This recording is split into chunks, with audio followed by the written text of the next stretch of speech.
At her award party, my sister hit me in the face and dragged me out by my hair in front of 70 people. My mother smiled.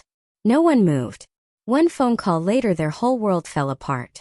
You know that feeling when your entire world just shatters, and you're left staring at the pieces wondering who the hell you even are anymore? That was me, standing in the Riverstone Hotel bathroom, looking at a stranger in the mirror. My lip was split, a smear of blood on my teeth, and my scalp throbbed where someone had yanked out clumps of my hair. My white satin dress, stupidly optimistic, was torn and stained from hitting the floor.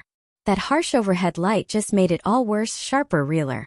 Outside those doors, 70 people were sipping champagne, toasting my sister Fallon Blake, America's sweetheart entrepreneur, the face of women in tech.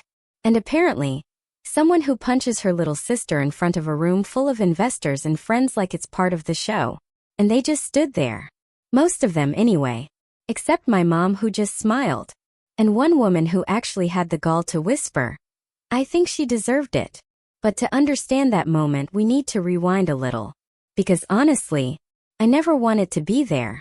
I'd just gotten back from 6 months stationed in Hawaii, and all I craved was 1 week without protocol, without emails, without having to pretend I was okay with people treating military service like some charity case. But then the invite came. A thick cream-colored card with gold trim. Fallon Blake, Women in Tech Pioneer of the Year. Join us for an exclusive celebration. My name was scribbled at the bottom in ballpoint ink, like a complete afterthought. Love, Mom. I almost tossed it. Seriously, it was that close. But a part of me, that stupid, loyal, maybe even masochistic part, thought just maybe this time they'd finally act like family. So I packed a bag, flew into Denver, and Ubered straight to the venue. No time to stop by home. Not that I really wanted to. The Riverstone ballroom was exactly as over-the-top as Fallon herself. Gold chairs, floral centerpieces that looked like wedding arches, servers in tuxedos passing around appetizers no one could pronounce. I slipped in quietly, hugging the wall. I wasn't expecting a red carpet, but I thought maybe someone would notice me. Say hi. But Mom was too busy doing her politician smile tour around the room. Dad wasn't there, no surprise. He never is. And Fallon? She was holding court in the center, acting like she'd single-handedly invented the internet. I saw her before she saw me. Sleek black dress, perfect makeup, doing that fake laugh she does when she knows people are watching. I waited until the clapping died down, then made my way to the gift table. I placed mine gently, a framed, restored photo of us as kids, before everything went sideways. I'd actually spent time on it. "Wow," Fallon said right behind me. Her voice was like ice. "Didn't expect you to show." I turned. "Didn't expect to be invited." Her smile stayed fixed in place, but her eyes, they hardened. "Well, Mom insisted. Said it'd be good PR. You know, the whole family values thing." She picked up the photo frame, looked at it like it was a grocery receipt, then set it down without a word. "Just try not to make a scene, Savannah. We both know you have a history." I actually laughed. "Just once." "A history of what, Fallon? Breathing too loud at dinner? Not clapping hard enough when you won Most Likely to Succeed in 8th grade?" Her smile finally cracked. Just a hairline, but it was enough. She stepped closer, her voice a low hiss. "You always had this jealous little streak. It's pathetic. Really. You act like joining the military makes you better than us." "I didn't join to be better than you," I said, my voice shaking with a fury I usually kept locked down. "I joined to get away from you." And just like that, she snapped.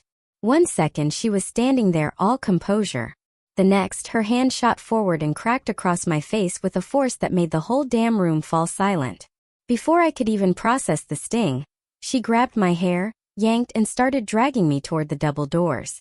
I tripped, caught myself, tripped again. Her heels clicked like gunshots on the marble floor. No one said a damn word. I heard gasps, a few uncomfortable laughs. Maybe one person muttered, "Fallon, stop." But it was the kind of thing people say just loud enough so they don't feel guilty later. As we passed the cake table, Mom actually stepped aside to let us through. "She started it," Fallon muttered under her breath like a 12-year-old. My mom didn't ask what happened. She just smiled and sipped her wine. Fallon flung me into the hallway, let go of my hair, and smoothed her dress like she hadn't just gone full WWE on her own sister. "I told you not to make a scene," she hissed, and then walked back inside.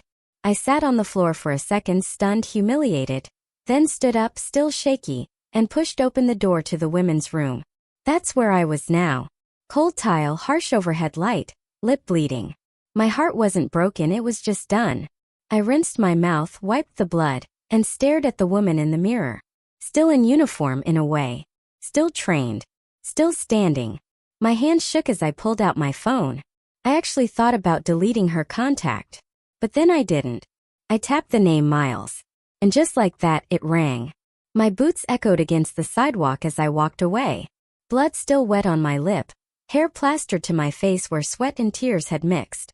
My jaw pulsed, my cheekbone throbbed, and all I could hear was Fallon's voice, sweet, smug, venomous, playing on a loop in my head. That party, that stupid party, it wasn't just another Blake family disaster. It was a declaration. They wanted me gone. Erased. Disposable. I didn't even make it to my car. I ducked behind a hedge near the valet stand and threw up. Shaking so badly, I nearly dropped my phone when I finally pulled it out again. For a second, I just stood there staring at the screen. Who the hell was I even supposed to call? Not my mom, who'd laughed when Fallon dragged me. Not my commanding officer. I'd get pulled from my current rotation if this got messy, and I was 2 months out from reassignment, shortlisted for a promotion that actually mattered. I couldn't let them take that from me, too. Not after everything. But I wasn't going to pretend this didn't happen either. Not this time. My thumb hovered over one contact for a while. Miles Trout, First Lieutenant, Legal Support, Camp Pendleton. We'd done joint training overseas and kept in touch. The guy had a spine made of concrete and a moral compass that somehow still worked. More than that, I knew I could trust him. I hit call. He picked up on the second ring. His voice was calm and clipped like always. Savannah. I couldn't answer at first. My throat tightened and I had to breathe through my nose so I wouldn't cry like some wounded kid. I wasn't going to cry. Not now. Not over them. I need help, I managed to say. Miles didn't ask stupid questions. He didn't ask if I was okay. He just said, "Where are you?" I rattled off the name of the diner across the street. He paused, then said, "I'll be there in 20. While I waited, I slid into the last booth inside, back to the wall, hoodie pulled up over my tangled hair. The waitress tried to ask if I wanted coffee, but I just shook my head and looked out the window. Every time I blinked, I saw that chandelier above the stage, glittering like it was mocking me. The applause when Fallon got her award. The dead silence when she punched me. The worst part wasn't the hit. It was the approval. The way everyone paused, looked, and decided it wasn't their problem. When Miles walked in, he didn't make a scene. Just spotted me, nodded once, and slid into the booth across from me. He clocked the swelling on my jaw immediately. The bruising under one eye. The way I kept touching my ribs like they hurt too. And all he said was, "What do you need?" That broke something in me. I told him everything. How Fallon had been slowly erasing me from the family for years. How I'd found out last month she'd used my deployment status to apply for a special VA loan in my name. How tonight she went from fake hugs to full-on assault. And our mother cheered her on like she was watching the Super Bowl. Miles didn't interrupt.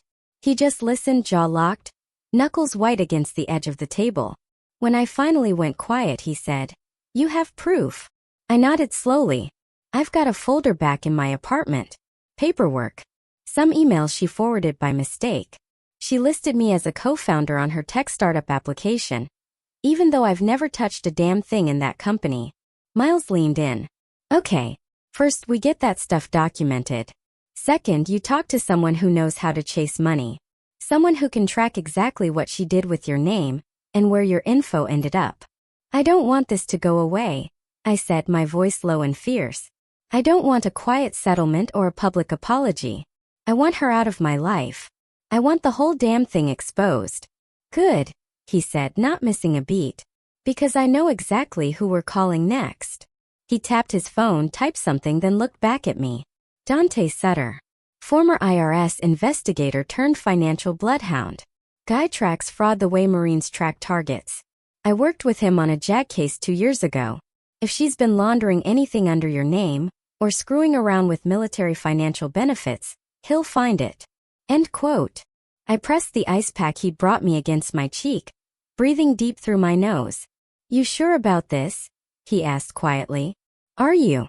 I shot back. He gave me that half-smile I remembered from training in Okinawa. Oh, I'm more than sure. Fallon just started a war with a Marine, and I don't think she read the fine print. Outside, the night had gone still and cold. Miles walked me to his truck, opened the door without a word. I slid in slowly, wincing as the bruises stretched under my skin. This wasn't just going to be about what happened tonight. This was about everything they thought they got away with. The truck smelled like pine air freshener and black coffee. I leaned my head back against the seat, closing my eyes while Miles drove. The hum of the engine settled under my skin like a sedative. Every bump in the road felt sharper than it should. My ribs ached, my scalp still burned, and the adrenaline was wearing off, leaving only a mix of rage and exhaustion heavy in my gut. Miles didn't talk much. He never did when things were serious. It's why I trusted him. He turned off the highway into a quiet residential area near Aurora. The kind of neighborhood where houses were identical, mailboxes spotless, and everyone had matching garbage bins. I didn't expect Dante Sutter, the guy Miles said could trace financial fraud with the precision of a drone strike, to live in a place that looked like a retired dentist's dream, but here we were. Miles parked in front of a beige two-story house with a red door and zero personality. The porch light flicked on as we stepped out. He's a little weird, Miles said under his breath. A good weird. The door opened before we even knocked. Dante stood there barefoot, holding a coffee mug with a broken handle, and wearing a t-shirt that read, Death by Audit. He looked like he hadn't slept in days, but had probably memorized the tax code front to back for fun. You must be Savannah, he said, his eyes sharp as hell. Come in. I've already pulled your records. I paused mid-step. You what? He shrugged. Miles texted me your full name and date of birth 15 minutes ago. I ran a basic scan. You've got 3 military credit accounts open in your name. 2 I'd expect. The third? That one's fishy as hell. I sat down at the kitchen table while he opened a laptop covered in duct tape and stickers that said things like, I know your secrets, and the IRS is my love language. He started clicking through spreadsheets and bank records like a surgeon prepping for surgery. Tell me what you know, Dante said. I laid it out as clean as I could. How Fallon had asked for some paperwork during my last deployment, claiming Mom needed it for life insurance updates. How I'd sent a few scan documents including a DD-214 and a copy of my ID, assuming it was nothing. And now you've got a ghost credit line, Dante finished for me. Opened through a military-friendly fintech company in Utah, tied to a business startup fund. Guess whose name is on the other end of the transfer? Fallon, I said flatly. He spun the laptop to show me a document. My name and social security number tied to a $180,000 loan application, filed 10 months ago. The recipient account? An LLC owned by Fallon Blake, doing business as Radiant Arc, her ridiculous tech company. She forged your signature, he added. Sloppy job, honestly. The digital ink is mismatched, and the timestamps don't align. Amateur hour. I stared at the screen, not surprised, not even angry anymore. Just cold. She's not that dumb, I said. She must have had help. Oh, she did. Dante nodded. This kind of fraud doesn't go through without an internal enabler. Someone at the funding institution looked the other way. Might have been bribed. Might have been blackmailed. Either way, they left footprints. Miles leaned against the fridge, arms crossed. So what's next? I keep digging, Dante said. But you, Savannah, you need to secure your military records and file a flag with the VA. Once this is reported, she won't be able to use your credentials for anything else. I nodded slowly. Can she go to jail for this? Dante shrugged. Depends. Wire fraud? Yes. Identity theft tied to federal military status? Definitely. The bigger question is, do you want this to be criminal or civil? I didn't answer right away. I stared at the laptop screen, at my name hijacked and used to fund Fallon's fairy tale career. My whole life she'd found ways to rewrite the narrative. But this time she'd used the government to do it. She thinks no one's going to believe me, I said. She thinks if she spins it right, I'll look unstable, dramatic, angry. All the things the world expects a younger sister to be. She's banking on silence, Dante said. And your military discipline keeping you quiet. She's betting wrong, I replied. Miles handed me a glass of water. This isn't just family drama anymore. This is federal. If you're serious about going forward, we document everything. You write your statement tonight. And Dante starts tracking every dime she touched in your name. I nodded again. The pain in my jaw was a dull throb now. Manageable. Dante clicked something on his keyboard. Welcome to the part where the quiet sister fights back. I didn't smile. Not yet. But I was already thinking about how I'd wear my uniform the next time I saw Fallon's face.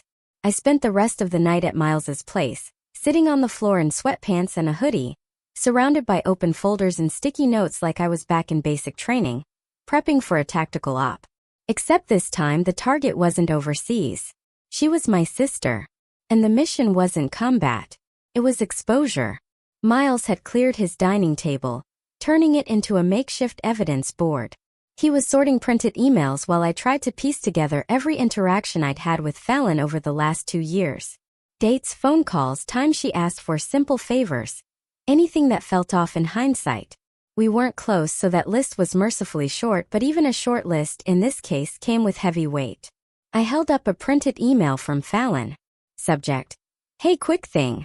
It was dated 11 months ago. I was stationed in Okinawa at the time. She'd asked if I could resend my leave and earnings statement because she needed to compare something for taxes.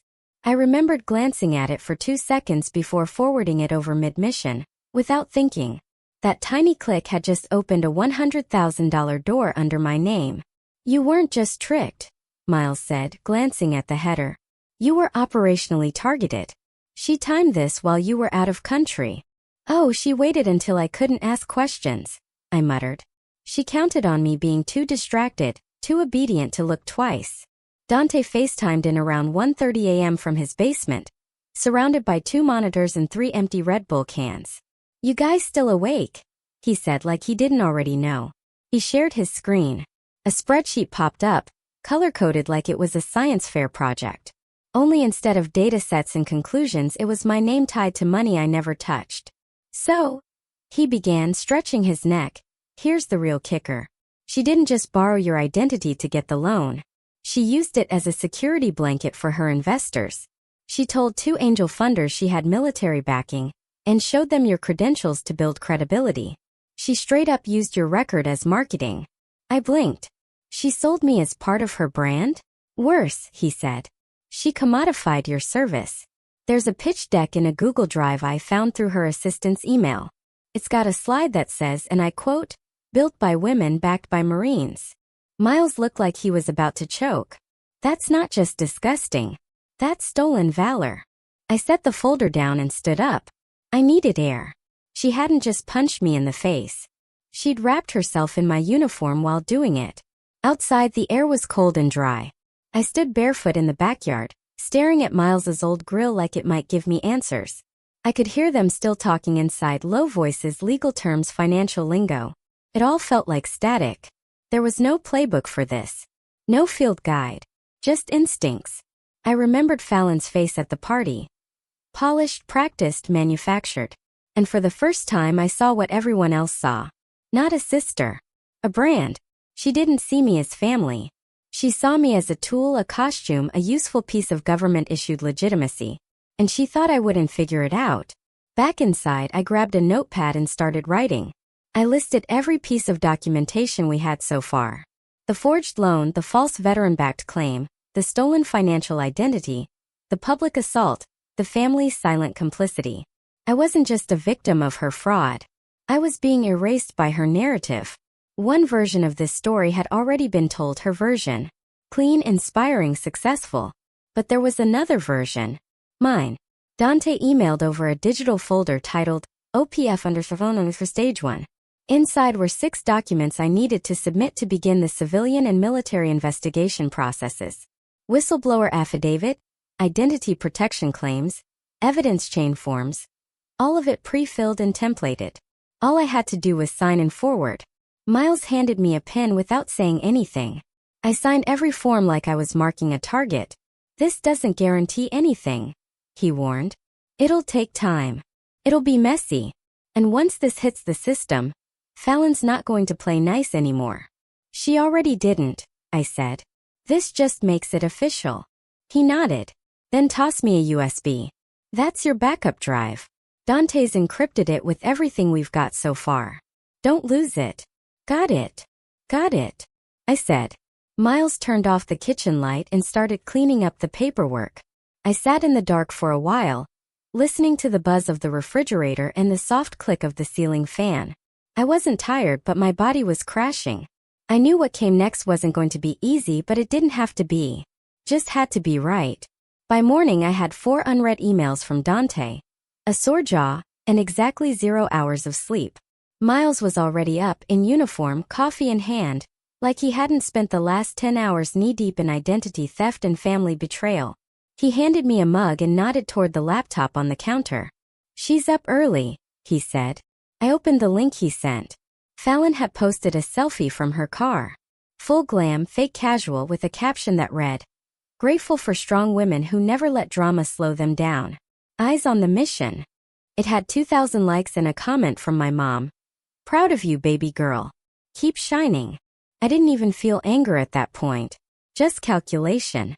She's trying to get ahead of it, Miles said. She's trying to paint me as the storm, I replied. So when it hits, she can act like she's surviving me. Dante called it 8:22 a.m. sharp. I've got something you're going to want to see. He shared his screen again.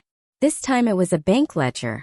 He highlighted 4 transactions over the course of 3 months, each labeled Operations Consulting, paid out to a shell company in Delaware, owned by Fallon but linked directly to the startup account that was tied to my military-backed loan. She's laundering the money, Dante said.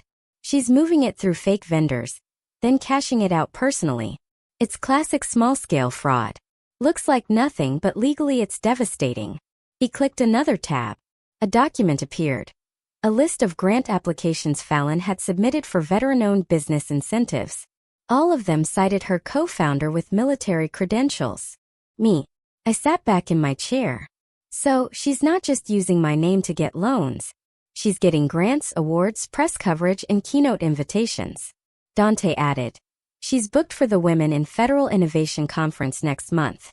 She's on the flyer with a headline, "From Deployment to Disruption: How Fallon Blake Built an Empire with Military Discipline." She never deployed, I said through clenched teeth. She never even visited a base. Miles added. It was more than exploitation now. It was impersonation, and it was public. She wasn't just hijacking my record. She was performing it for applause. I pulled out the file of old photos I had from my deployments. Me in uniform. Me with my unit. Training, field work, holidays, sandstorms. Things I never thought I'd need to prove. Now they were about to become Exhibit A. Any word from the VIA side? I asked Dante. They flagged the profile last night. After you submitted your protection request. You're clean now. No one can pull your military records without clearance. Good, I said. Because she's about to try. Miles opened his laptop. We need a timeline. If she's filed anything under Savannah's name that we can backtrack, we create a master record. Prove the fraud pattern. So we started building it. We printed every digital document, laid them out in order. The email where Fallon asked for my LES, the loan application she filed, the bank transfers to her shell company, the press release quoting her military upbringing, the keynote invite, her LinkedIn post claiming she transitioned from logistics to leadership during service. Every piece of it stacked up into a picture so clear it was almost boring. She didn't even try to cover her tracks because why would she? She didn't think anyone would come looking. By noon, Dante had traced the shell company back to Fallon's personal bank account. She filed the EIN number using your mom's address, he said. So, even if this blows up, she can claim it was a family mix-up and throw your mom under the bus. Classic Fallon, I muttered. Build the fire and hand someone else the match. Miles closed his laptop. So what's our angle? Go public? Go legal? Both. Both, I said. But not yet. They looked at me. I stood up, walked to the counter and picked up my phone. I opened my camera roll, scrolled through pictures from my last tour. Faces of people I trusted, who'd earned their titles, who'd bled for their patches. I stopped at one. Me in dusty camis, squinting under the sun. No makeup, holding a care package with Fallon's handwriting on it. She used to send me snacks and notes like she actually gave a damn. Now I realize she wasn't supporting me. She was gathering materials for her brand. I looked at Miles. If we're doing this, we're not just making her answer to me. We're making her answer to every vet she lied to. Miles nodded. Dante raised his coffee mug. To justice. I didn't cheer. I didn't smile. But I started packing the evidence folder into a military-grade case I'd brought home from Afghanistan. Because the thing about serving in uniform is, once you know how to go to war, you don't need permission to do it again. I didn't even finish zipping up the case when my phone buzzed with a new voicemail. Blocked number. No transcript. I hit play, already bracing. Savannah. It's Mom. I don't know what this nonsense is that you're stirring up. But if you think dragging Fallon into some drama is going to fix your image issues, think again.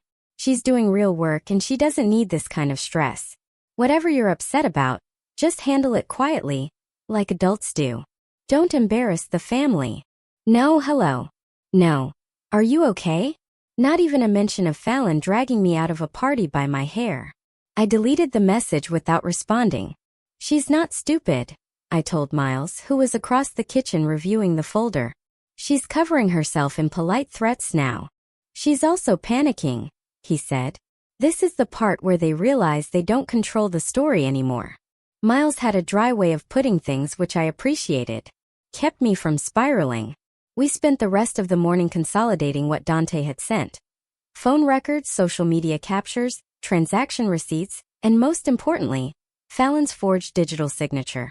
Dante had a contact run a biometric comparison on the electronic application and confirmed that the e-signature data didn't match anything tied to my military ID.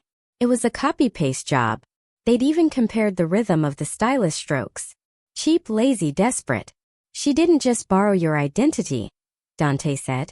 She practically photocopied it and hoped no one would look too closely.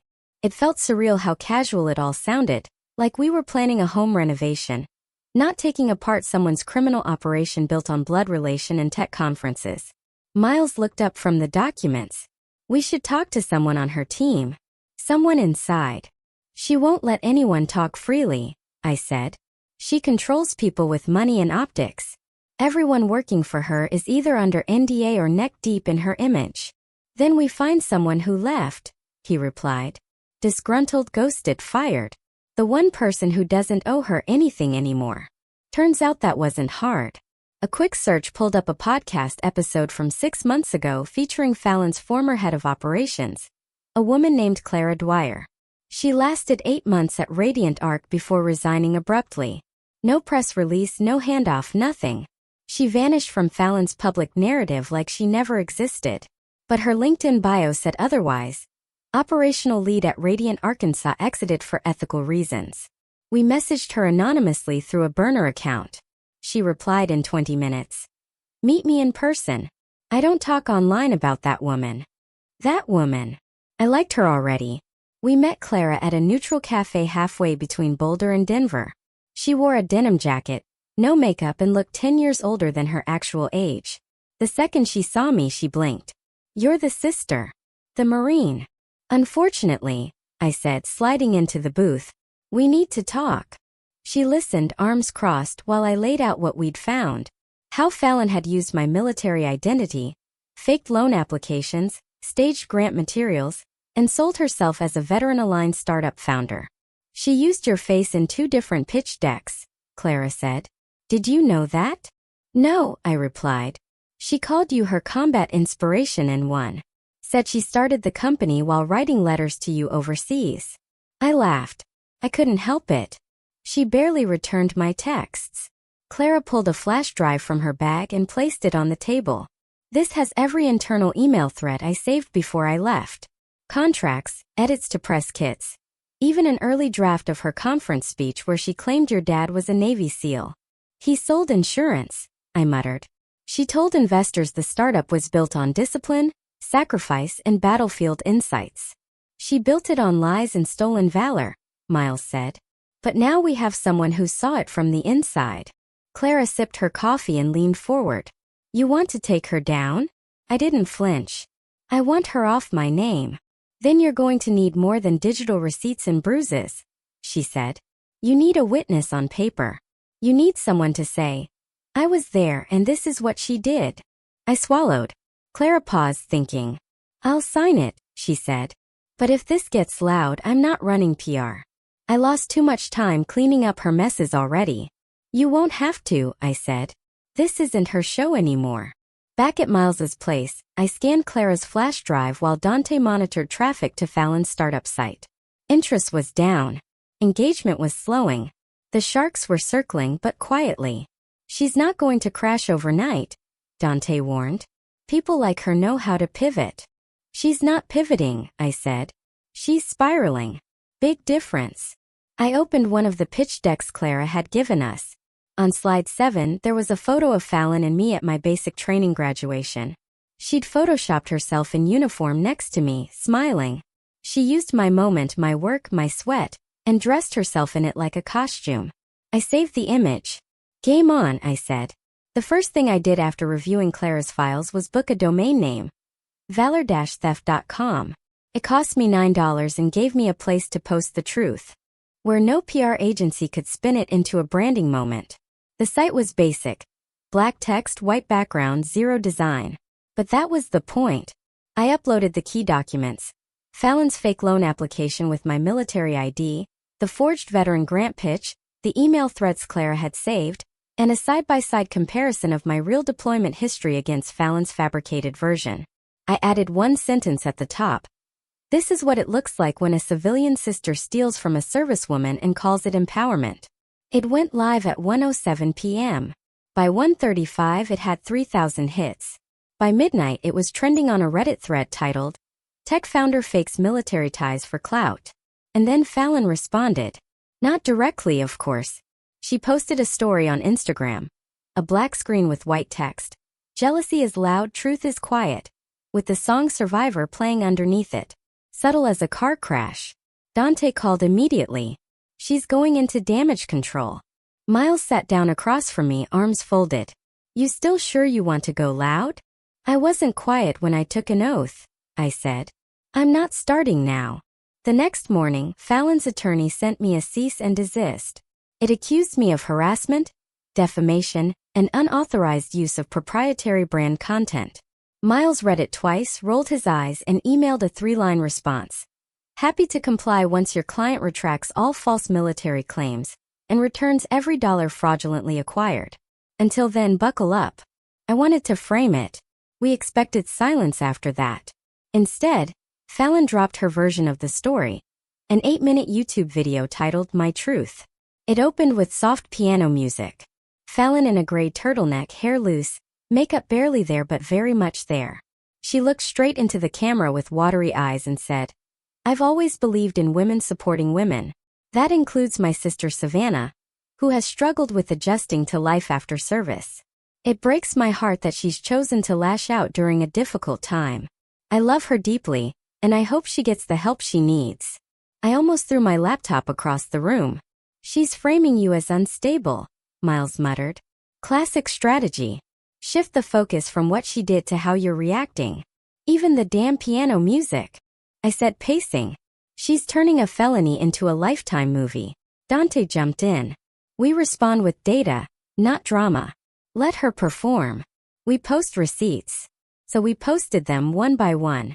Scanned originals, timestamp PDFs, the loan data, the grant approvals, the doctored photos. And just for kicks, a video clip from my promotion ceremony with Fallon sitting in the audience, checking her phone and looking bored out of her mind. That one got 100,000 views in an hour. Then something we hadn't planned for happened. Other women, real veterans, started messaging me. Some had worked in tech, some hadn't, but a few had crossed paths with Fallon. One woman, Cara, said Fallon pitched her an all-female veteran coding boot camp and ghosted her after stealing her curriculum outline. Another said she gave Fallon access to her veteran nonprofit's email list for collaboration and later found out Fallon had cold emailed her donors for her own startup. She's been doing this for years, Cara wrote. Everyone thought she was just ambitious. Turns out she's a thief. I asked if they'd go on record. They all said yes. So I created a submission section on the site, titled it, If She Used You, Speak Up. Within 24 hours I had 15 testimonies. 2 were anonymous. 1 came from a former Army intelligence officer. They all painted the same picture. Fallon wasn't just stealing valor. She was building a brand on the backs of women who actually served. Miles read the latest one and whistled. She's not just toast. She's a bonfire now. I leaned back in my chair, exhausted but sharper than I'd felt in months. This isn't about me anymore, I said. It started with her using my face. But the second she did it to others, she turned it into something else. Dante agreed. She didn't just poke the bear. She walked into a whole den with a selfie stick. The final touch came from Kara. She sent a folder titled Fallon's Real Resume, which revealed Fallon had padded her background with made-up consulting work for the DoD and a fabricated internship at a veterans advocacy firm that never existed. Miles stared at the screen and said, "Your sister didn't fake one thing. She faked an identity." I didn't say anything. I just uploaded it to the site. I booked a hotel room under an alias in downtown Colorado Springs. Nothing fancy, just clean, quiet, and nowhere near Fallon's orbit. I needed space to operate without worrying about being followed, photographed, or worse, ambushed by more concerned family voicemails. I sat on the bed with my laptop, watching the analytics for valor-theft.com tick upward like a second heartbeat. People weren't just reading, they were downloading, sharing, asking questions. Screenshots were popping up on Twitter. Reddit was alive with timelines and amateur sleuths. One guy even color-coded Fallon's pitch decks and annotated them like a criminal case file. That was when Elise Navarro emailed me. Subject line: "We need to talk off the record." At first, I didn't know her personally, but I'd read her work. Former war correspondent turned independent investigative journalist. She didn't do fluff. She didn't do favors. Her last piece exposed a senator's ties to a shady veteran nonprofit and led to an FBI audit. If she was sniffing around this, it meant one thing. Fallon had crossed a line too big for PR spin to contain. I replied with 3 words. "Let's talk now." 10 minutes later, we were on a secure video call. Elise wore a hoodie, earbuds in, speaking from what looked like a converted garage. Her voice was calm, direct. "I followed Fallon Blake for a while," she said. Her eyes didn't smell right. Too many polished surfaces, too few fingerprints. "Your site blew it wide open." I nodded. "She's been using my military service for credibility. And now we know I'm not the only one." "I want to write this," she said. "A long-form piece, documented, verified, fully sourced. Not just a scandal, Savannah. A story about what happens when a woman builds power on borrowed trauma." I leaned back. "What do you need?" "Access to your files. Interviews with anyone who'll go on record. And your voice unfiltered." She wasn't asking for pity. She was building a case. "I don't want a revenge piece," I said. "I want a reckoning." Elise smiled slightly. "That's exactly what I write." I shared everything. The forged documents, the stolen identity, the veterans Fallon ghosted, the internal emails Clara had saved. I gave her full permission to use my name, my face, my record. If she wanted to wear my service like armor, I said, she's going to feel the weight of it. The article dropped 3 days later. The sister she erased. Inside Fallon Blake's stolen valor empire. It was brutal, meticulous, and impossible to ignore. Elise didn't just tell my story, she told ours. She wove in other veterans' experiences, emails, grant records, screenshots of Fallon's doctored resume, an expert commentary from a JAG attorney who straight up said, "This is a prosecutable offense." Full stop. The piece went viral within hours. Fallon's publicist released a half-hearted, "We are reviewing the allegations" statement, but it was too late. The tech conference dropped her keynote. One of her angel investors issued a refund demand. A LinkedIn post from a former intern went viral. I asked why she had military dog tags in her office. She said, "Marketing." I quit the next day. Fallon, for the first time in her curated life, shut up. No more piano music. No more gray sweaters. No more my truth speeches. She was bleeding digital credibility by the minute. Dante, meanwhile, forwarded me a new file. It showed a massive withdrawal from Fallon's business account. Close to $60,000 wired offshore to an account in the Cayman Islands. "She's moving money," he said. "She thinks this is going to court." Miles read it. Which means she's guilty and arrogant. That's the worst combination. What happens now? I asked. Miles didn't sugarcoat it. She's going to try and play the victim harder than ever. Expect an op-ed, maybe a podcast interview, probably throw you under the bus again. She has no shame, remember? I'm not scared of shame, I said. I'm just tired of carrying hers. That night, I got a text from an unknown number. A photo. Fallon standing outside a courthouse with my mom. Caption. Family first. Even when they tried to destroy you. I didn't reply. Instead, I sent the image to Elise. She added it as an update to the article with one sentence. No comment was offered by Fallon Blake or her mother. By morning, the photo had become a meme. That's the thing about control. When you build your life by staging every moment, the truth doesn't just crack it open. It shatters the whole stage. Fallon wasn't being attacked. She was finally being seen. And I was finally being heard on my own terms. I could hear the fire alarms going off in Fallon's camp from a mile away. I wasn't even watching the news. It was all happening online in real time, through comment threads, blog reposts, and screen-recorded TikToks of her now infamous My Truth video being torn apart line by military spouses and actual veterans. What started as a controlled narrative had unraveled into a full-on exposure campaign. And then Elise called. I just got a message from one of Fallon's early investors, she said, her voice sharper than usual. He wants to talk privately.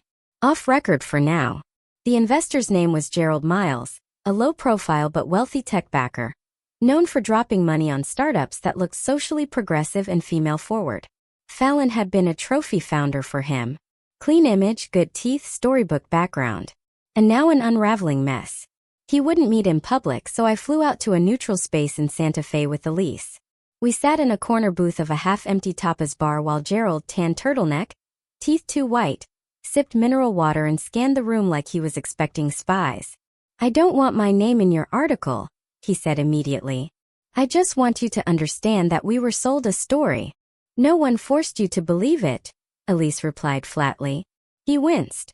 Look, she brought paperwork, photos, a whole slideshow about her sister. How you inspired the company's culture. How your discipline as a Marine shaped her approach to leadership. I stared at him. Did you ever talk to me? Of course not, he said, as if that was irrelevant. We don't vet families. We fund founders. And when did you start suspecting something was off? Elise asked. Gerald hesitated. After the second round of investment, she got sloppy. She claimed to have spoken at a DoD Innovation Summit. One of our partners used to work in defense. He couldn't find a single record of it. So why stay quiet? I asked.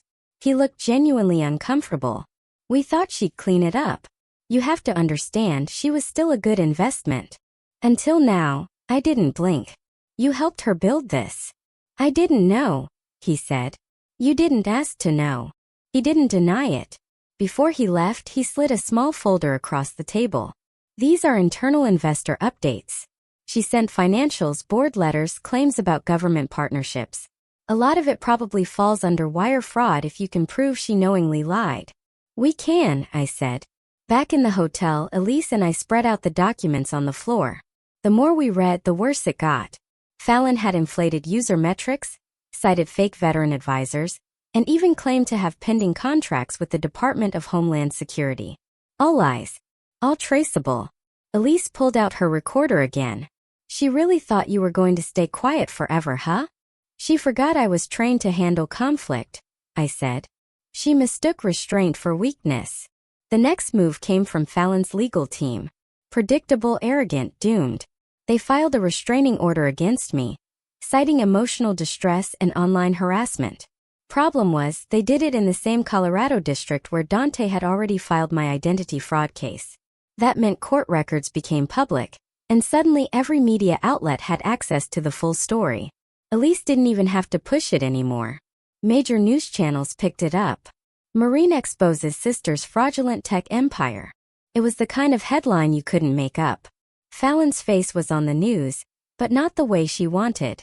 I watched a clip of her ducking cameras outside her office, wearing sunglasses and a hoodie, gripping her mom's arm like a child.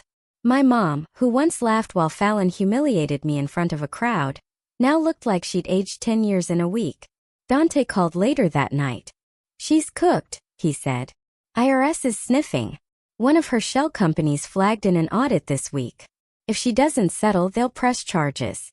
It's not just your name anymore. It's a dozen others. She built a business on military status, and now that status is a liability." "What about the restraining order?" I asked. "Dismissed," he said. "Didn't even make it past the first judge." Fallon's lawyer bailed mid-hearing. Miles emailed me a screen grab of the court's ruling. The header read, "Case closed. Fraudulent claims dismissed." And yet, none of that hit me like the next email did. It was from a girl named Brianna, a sophomore in ROTC at a community college in Arkansas. She wrote, "I saw your story. My sisters always made fun of me for wanting to serve. Said it's a waste of time. But after watching how you fought back, I finally applied for officer candidate school. Thank you for showing me how to own my path, even when your family doesn't understand it." I read it twice. Then again. Fallon spent years building a version of my life she could wear like a brand. She took my discipline, my image, my name, and bent them into something fake. But the real thing, the real story, it spoke louder than anything she ever fabricated. And it couldn't be buried anymore. The morning Fallon walked into the mediation room, she still looked like she thought she was the main character. Tailored blazer, soft curls, lips pursed like she just walked off a magazine shoot. If the pressure had cracked her, she'd patched the leaks in designer concealer. Her attorney, a new one this time, sat beside her. Flipping through a binder like this was just another Tuesday. Miles was on my left, calm and lethal. Across the table sat the court mediator, trying very hard to pretend she wasn't sitting in a live grenade of family dysfunction. They opened with pleasantries. I didn't bother responding. Fallon finally looked at me. "Savannah," she said like we were sipping wine. "I hope we can resolve this with civility." Miles leaned forward. "Then let's start with accountability. Here's Miles, right?" The mediator asked us both to state our positions. Fallon launched into a speech about how the situation had spiraled and been misunderstood, and how internal miscommunications with junior staff may have led to overstated associations with military institutions. I didn't say a word. Miles slid a document across the table. "This is the grant form where your client falsely listed Savannah Blake as a company co-founder with military credentials. We also have voice memos of her describing Savannah's deployments to potential investors as if they were her own." Fallon waved a hand like she was swatting a mosquito. "That was a narrative device." "It was identity theft," I said flatly. She looked at me like I just betrayed some unspoken sister code. The mediator tried to regain control. "Let's keep the conversation productive, Miss Blake," she said, turning to Fallon. "Are you willing to acknowledge any factual inaccuracies in your business filings?" "I'm willing to acknowledge that my team handled certain details aggressively," Fallon replied. That was her line. Aggressively, like she was marketing vitamins too hard. Miles passed her another document. "This is a deposition from Clara Dwyer, your former CO. She directly stated that you requested she alter Savannah's military records for pitch decks. That's not aggressive. That's criminal." Fallon's eyes narrowed. "Clara was let go for performance issues." "She resigned," I said, "after refusing to fake your image one more time." For a moment Fallon just stared at me. "You always made everything about yourself," she said quietly. Then she blinked. "You're impersonating me and you're obsessed with me," she snapped. "That's what this is. You've always been second best, and now you're using your uniform to rewrite the script. You want people to think you're a hero. Newsflash, Savannah. Your service doesn't make you interesting. It makes you tired." The room went still. Miles pressed a small button under the table. It was a recorder, legally approved for use since the mediation was part of the legal proceedings. Fallon had just admitted on the record that she saw my military service as nothing more than a marketing inconvenience. The mediator looked like she wanted to sink into the floor. Fallon, realizing what she'd said, tried to backpedal. "I didn't mean." "You said exactly what you meant," I said. Miles folded his hands. "This recording, combined with the grant documents and Clara's testimony, gives us more than enough to proceed with formal charges. But if your client wants to settle, this is her last chance." Fallon's lawyer looked ready to bolt. She hissed at him under her breath, then glared at me. You really think ruining me fixes you? No, I said. But it stops you from doing this to anyone else. That's what she never understood. This wasn't about ego. It was about truth. I'd watched her fabricate a version of me the world applauded. Strong but non-threatening. Veteran but Instagram-friendly. Obedient and useful. The minute I told my actual story flawed, blunt, unapologetic, she panicked because it exposed her carefully curated fiction for what it was. A costume built from my scars. We left the mediation with a signed agreement to proceed to civil trial, unless settlement terms were reached within 5 business days. Miles said it was the legal version of a slow countdown. Fallon's brand was imploding by the hour, and the clock was now public. Outside the courthouse, a small group of local reporters waited. One asked if I wanted to make a statement. I didn't say much, just one sentence. I don't speak for all servicewomen, but I won't let someone fake our story ever again. It aired that night. It wasn't flashy, but it hit hard. Real always does. Fallon didn't respond publicly, but her lawyer sent over a settlement draft 2 days later. It wasn't enough. It was insulting, just under $120,000, a non-disclosure agreement, and a vague admission of misuse of branding. They wanted to sweep it all under the rug and call it a misunderstanding, but I wasn't cleaning up after her anymore. Instead, I called Miles and said 2 words, "We go." So we filed. The civil suit dropped online the next day. And thanks to Elisa's ongoing coverage, it spread fast. I didn't even need to do a press tour. People were already quoting excerpts from the court filing like it was a Netflix doc script. Fallon's attorney tried one last push, claiming I was maliciously exaggerating the scope of the damage. But screenshots don't lie. Neither do bank statements. And then it happened. Late that night, one of Fallon's old investors released a statement publicly distancing his firm from any individual who falsified military associations to obtain financial gain. His name wasn't even in our suit. He just didn't want to be caught in the fallout. From there, the dominoes fell fast. The Women in Federal Innovation Conference officially removed Fallon's name from their website.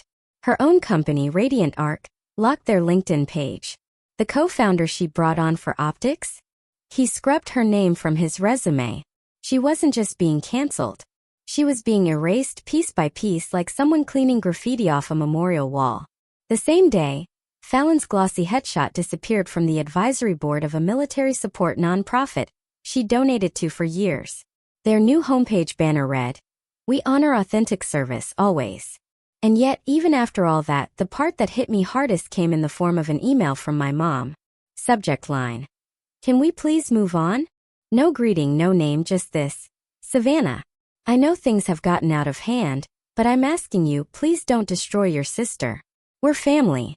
Mistakes were made, yes, but she was just trying to build something. She didn't mean to hurt you, and airing everything like this. It's embarrassing. Please think about the bigger picture." Mom. I stared at the screen like it might catch fire. Not a single mention of what Fallon did. No apology, no ownership. Just another desperate plea to keep everything pretty for the outside. I didn't reply. Instead, I opened a new browser tab and typed in Elisa's article again. Read every paragraph, scrolled through the comments. That's where I saw it. Someone had posted a clip Fallon had filmed years ago, back when she first started speaking on panels. It was a Q&A session. A woman in the audience had asked, "Where did your leadership style come from?" Fallon smiled wide and said, "My sister. She served in the military, and watching her transform into this strong, decisive woman made me believe I could lead too. She's a warrior. I just borrowed her backbone." Played it again. I just borrowed her backbone. That wasn't admiration. That was theft, wrapped in a compliment. I remember being 22, fresh out of boot camp, FaceTiming Fallon while sitting on a cot with sand in my boots and sunburn on my neck. I told her how tired I was, how hard it was to be taken seriously. She told me, "Just keep your mouth shut and do what they expect. That's what people respect." And now here she was, spouting words like inspiration and empowerment, as if she hadn't once laughed when I cried during my first deployment. She borrowed my backbone? She hollowed out my story and wore it as a costume until it no longer fit. And now that I was telling it myself, The world was realizing just how artificial her version had always been. I forwarded my mom's email to Miles and typed one line beneath it. No response, but I'm keeping this. For trial. He replied with a thumbs-up emoji and a sentence. Smart. Juries love a good guilt trip from a complicit parent. That weekend, Dante sent me a spreadsheet. It showed the public revenue loss of Fallon's company over the last 30 days. 92% of contracts canceled. Website traffic down 85%. Social engagement flatlined. This is what empire collapse looks like, he wrote. No explosions, just a quiet, permanent disappearance. I closed my laptop. Then I reached for my phone and called Brianna, the ROTC girl who'd messaged me weeks earlier. We talked for almost an hour. She asked me what it was like standing up to family. I told her the truth.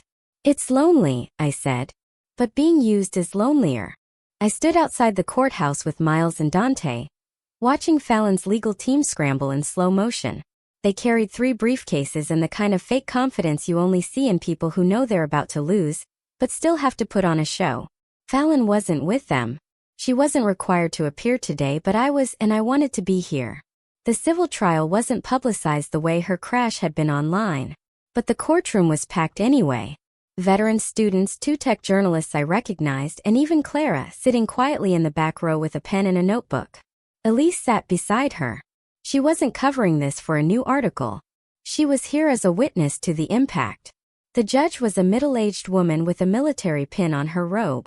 The irony wasn't lost on me. She didn't smile, didn't nod, just read out the docket like she was reading a grocery list, then said flatly, "Let's get to it." Our side began with Miles presenting the forged documents, screenshots, financial discrepancies, and Fallon's direct statements from mediation. The judge listened with the kind of face you'd expect from someone who'd seen 3 decades of excuses. She asked pointed questions. She took notes. When Clara took the stand, she didn't cry. She didn't posture. She laid out everything Fallon had asked of her. Every moment she'd been ordered to manipulate my service record. Every time Fallon used my military rank to pitch a story of sacrifice for investors. Every internal memo that made her stomach turn. She wasn't inspired by her sister, Clara said. She was profiting off her. Fallon's lawyer tried to poke holes, suggested Clara was a disgruntled ex-employee. Clara didn't flinch. "I left because I have a conscience," she said. She stayed because she doesn't. Next came Brianna, the ROTC student. Her statement wasn't legally necessary, but we'd petitioned to include it as a character reference. She told the court how Fallon's story made her feel like a fraud for not being public-facing enough. How it fed the idea that women in uniform had to be polished, photogenic, and startup adjacent to be taken seriously. "Savannah reminded me that the uniform speaks for itself," Brianna said. "And no one gets to put it on metaphorically, while someone else earns it the hard way." Fallon's attorney objected. The judge overruled. Then came me. I didn't read from a script. I stood up, took a breath, and told the truth. I told them about the night at the award party. The punch, the hair, the silence that followed. I told them about Fallon using my name for federal benefits. About the debt notices I hadn't even seen until Miles pulled them from my credit report. I described what it felt like to watch my life become a costume someone else wore better. "I didn't come here for revenge," I said. "I came here for accountability." Fallon Blake used my identity as a prop. She sold my service like it was merchandise. And when I finally said no, she called me unstable. I could feel the room tighten. "I'm not unstable," I said. "I'm just not quiet anymore." The judge called for a short recess. When we returned, Fallon's side didn't present much. They couldn't. They had no paper trail to dispute the facts. And Fallon had already buried herself on record. Her attorney mumbled something about miscommunication and overstated narratives. The judge didn't even blink. Before closing arguments, the judge looked directly at me. "You wear your uniform with more integrity than some wear their entire lives," she said. "Thank you for reminding this courtroom and your country what service actually means." Then came the ruling. Fallon Blake was found liable for civil identity theft, defamation, and misappropriation of military likeness for financial gain. Damages awarded: $280,000. Not a fortune, but enough to make every future investor think twice. Fallon didn't show her face after that. Not in the hallway, not in the parking lot, not online. Her company went officially dark 2 weeks later. The website died. The Instagram disappeared. LinkedIn said no results and a puff of smoke. Dante sent me a link to the archived page with a single subject line. Ghosted. I didn't celebrate. I just exhaled. That night, I sat alone at a diner 2 blocks from the courthouse. Coffee in front of me, jacket draped over the booth, dress shoes kicked off under the table. It wasn't peace. Not yet. But it was something close. A woman approached, maybe mid-30s, wearing a navy sweatshirt and a cautious smile. Are you the sister? The Marine. I nodded. She gave a half shrug. Thank you for speaking up. For all of us. She didn't linger. Didn't ask for a photo. Just left a $10 bill beside my coffee and walked away. I didn't even catch her name. Didn't need to. That's what justice looks like sometimes. Quiet. Ordinary. No medals. No speeches. Just someone walking away lighter because you finally told the truth. The first thing I did when I got back to base was change out of civilian clothes and walk the perimeter of the armory at dawn. No earbuds, no distractions, just the gravel under my boots, the rising sun behind me, and the smell of something real. Dirt, sweat, discipline. I wasn't here for ceremony. I was here because this was the one place where nobody needed a backstory to respect you. You earned your name here, Daly. Command had cleared me for full reinstatement. Turns out fighting a civil lawsuit against a sister impersonating you doesn't disqualify you from serving. Especially when you win. My CO called me into his office, shut the door and said, Blake, most people leave their family drama at home. You managed to put yours in a courtroom and still keep your record spotless. Not easy, but you handled it like a Marine. I didn't smile. I just said, thank you, sir. He nodded and said, the recruiting office could use someone like you. I raised an eyebrow. You want me to push pamphlets? Not exactly. I want you to talk. Young women walk into that office every day not knowing whether they belong. I want you to show them what it looks like when someone walks in with nothing and walks out with purpose. It didn't feel like a demotion. Felt like a mission. 2 weeks later, I stood in front of a class of ROTC juniors at a community college near Fort Carson. No PowerPoint. No flag waving. Just me in uniform, arms crossed, telling them what Fallon never understood. You don't need to be the face of something to be the heart of it. I had someone take my service and repackage it into TED Talks and pitch decks. I told them. She made money off it. She got applause. But she never got what really mattered. What's that? One of the girls asked. I looked straight at her. Respect from people who actually know what it costs to earn it. They didn't clap. They didn't cry. But nobody looked away. That was enough. Later, Miles sent me a text. VA just flagged Fallon's name in a fraud watch list. She's officially radioactive. IRS is circling too. Looks like she's going to be busy with lawyers for the next few years. I replied, she wanted my status. Now she can have my consequences. I didn't check for a response.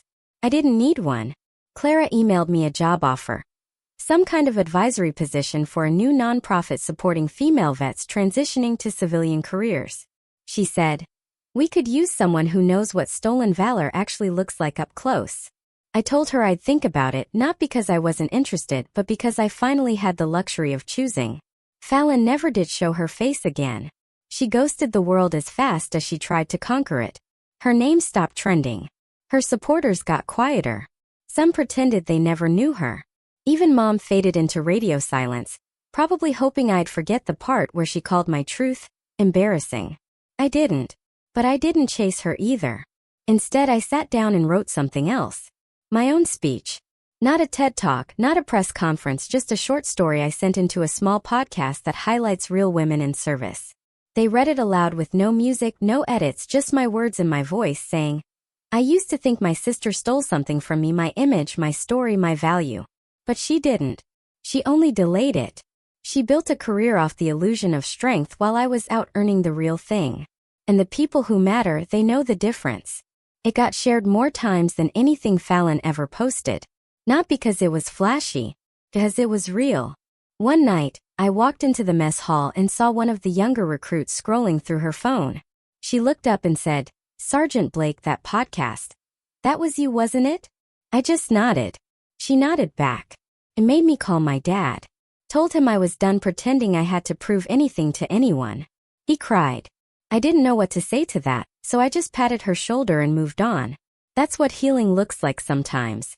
Not closure. Just clarity. Fallon had built an empire of mirrors. One crack and it all fell. I walked away with scars but also with roots. I wasn't just reclaiming my story.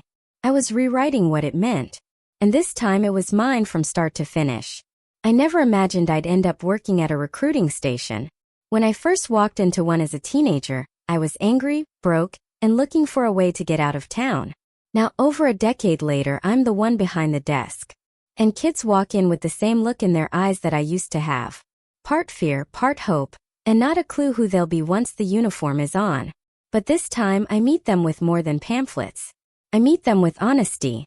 Not the kind Fallon faked, clean packaged, Instagrammable resilience. I tell them the truth. That service is messy, hard, and often thankless. That it'll break you down before it builds you up. And that if you're lucky, you come out of it with something that no amount of likes or TED Talks can give you. Character that doesn't need an audience. One morning I gave a talk at a local high school. Nothing fancy, just a gym full of restless juniors. I told them about what it meant to earn your place in a world that keeps asking you to prove it twice. Especially if you're a woman. Especially if you're quiet. Especially if your family's idea of support looks a lot more like sabotage. I didn't mention Fallon by name. I didn't have to. Afterward, a girl came up to me, maybe 17, and said, "My sister always tells me I'm not built for stuff like this. But after hearing you, I kind of want to prove her wrong." I smiled and told her, "Good. But don't do it for her. Do it for you." Later that week, Elise forwarded me a message from a film producer asking if I'd be interested in optioning my story. I laughed and deleted it. I wasn't interested in turning my life into content. That was Fallon's game. Mine was quieter now, more solid. I didn't need an arc. I had a life. Miles still calls every now and then. Usually, it's just a vent about some overconfident cadet, or he'll send me screenshots of motivational Navy Twitter posts with sarcastic captions like, "Does this count as emotional fraud?" Dante checks in to send me a bottle of bourbon and a card that said, "For surviving the most sophisticated scam I've ever traced, and not murdering anyone in the process." Clara, she ended up launching her own nonprofit just like she said she would. This time it's real. No brand fluff, no stolen valor, no photo shoots. She brought me on as a board advisor.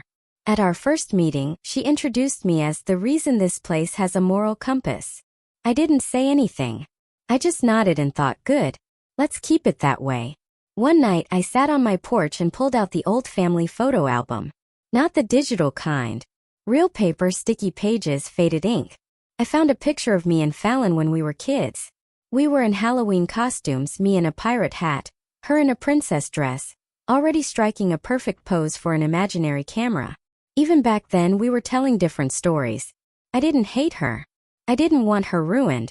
I just wanted my life back. And I got it. But more than that, I got to take something she never expected. Her ending. She thought she'd write both our narratives, that I'd be the cautionary tale in her origin story. The poor, plain sister who got lost in combat while she rose in boardrooms. But that's the problem with people who steal stories. They forget that truth doesn't need to be loud to last. My truth outlived hers. It didn't trend. It didn't sell books. But it found its place in courtrooms, classrooms, inboxes, and conversations whispered between sisters who needed to hear that strength doesn't come from who claps the loudest. Comes from who shows up anyway. Fallon's name hasn't been spoken publicly in months. She lives somewhere in Arizona now, according to Dante, probably under a new LLC with another sanitized brand identity, and a fresh round of fake tears. She'll find another crowd, another platform, another costume. People like her always do. But she'll never wear mine again. That door is closed and locked, and reinforced with everything I've earned since. The funny thing is, Fallon spent years trying to be me. Now, I don't think she even remembers who she really is. But I do. I remember who I am. I'm Sergeant Savannah Blake, U.S. Marine. Daughter of no one's fantasy. Sister to no one's illusion. And I am the author of my own damn story. Sometimes the people who hurt you the most are the ones who taught you how to fight. Not with fists. Not with noise. But with clarity. With discipline. With truth. My sister thought she broke me when she dragged me out by my hair in front of 70 people. What she really did was rip off the mask for both of us. Hers shattered. Mine never existed. And in the silence that followed, I stood up. Not as the victim. Not even as the hero. Just as someone who finally stopped apologizing for surviving a family that only clapped when she stayed small.